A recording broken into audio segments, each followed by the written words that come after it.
Since you had this feeling at Anfield in the Premier League, in your view, what happened tonight? Oh, we lost the game, which I think is pretty. It's actually impossible to lose, but we did it, and that's my fault. So because my job is to make sure that the boys have the right feelings, like the right amount of confidence. They make the right decisions, all these kind of things, and that obviously didn't work out for tonight because we had the ball a lot. We created some situations. That's all okay. But in the final moment, obviously our decision making is not right in the moment. That's the problem. So you have the ball in the right place, then you don't shoot, then you pass. I'm pretty sure I said the same thing last week. And the problem is something doesn't work. You have to try harder, longer, more often, and so again and again, and make better decisions. So, but it obviously didn't work out tonight, and that's what we have to admit, and nothing to say about, and that's why we lost the game. I know the buck always stops with the manager, but why do you feel particularly tonight it's your fault? It's always my fault. The things that don't work are my fault. The things that work are the players. It's credit to the players because that's what they make of it. It's if we have a situation, so that's how we work that long together now. I make clear which movements make absolutely sense because it will hurt the opponent, and we don't do them, then I have to make it clearer. That's how it is. That's how it is. How you come in behind the last line and all these kind of things. That's the job we have to do. It's not only me. It's all for all managers the same. But that's the reason. So the players not doing those movements, not carrying out those instructions, is that belief? Do you think?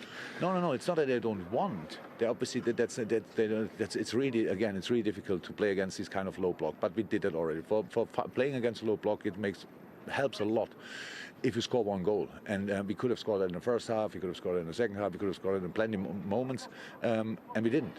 So and that changed then for the opponent everything, because Burnley didn't come here to lose 1-0, and then maybe they open up a little bit more, stuff like this, and that changed games. But for this you have to score. It's not about cannot make sure before the game you score 4 or 5 times. You have to score the first one.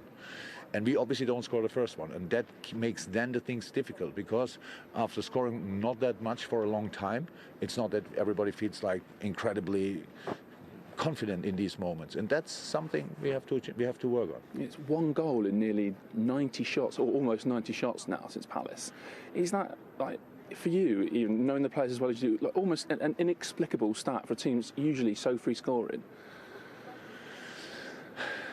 I never thought about us like the free scoring side or unit. I always knew we have to work really hard for it. We have to do a lot of things right to become in these positions. Yes, and then you have moments when a player takes one touch and the next one is in a far ankle or whatever, far corner, and these kind of things. But that doesn't work. That doesn't happen in a moment. It's not the first time that it happened in football. It will not be the last time. The good thing is we can change it. We just have to work on it. And for tonight, we cannot work anymore. We just can use it for the next one. Is it also true that you're not creating the quality of chances at the moment that you would normally? But that's all true. That's all true. But it's not that we don't create the chances because the players have not the ability to do so.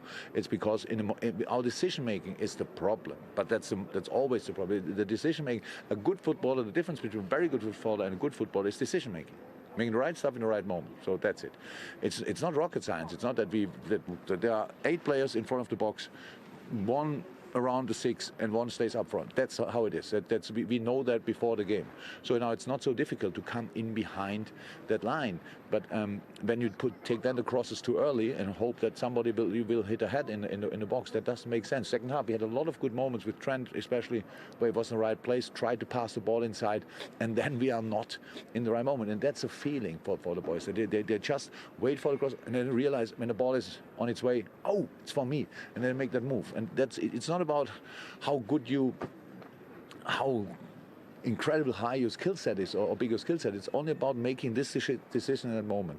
And we had tonight, I think the 2 biggest were everybody saw.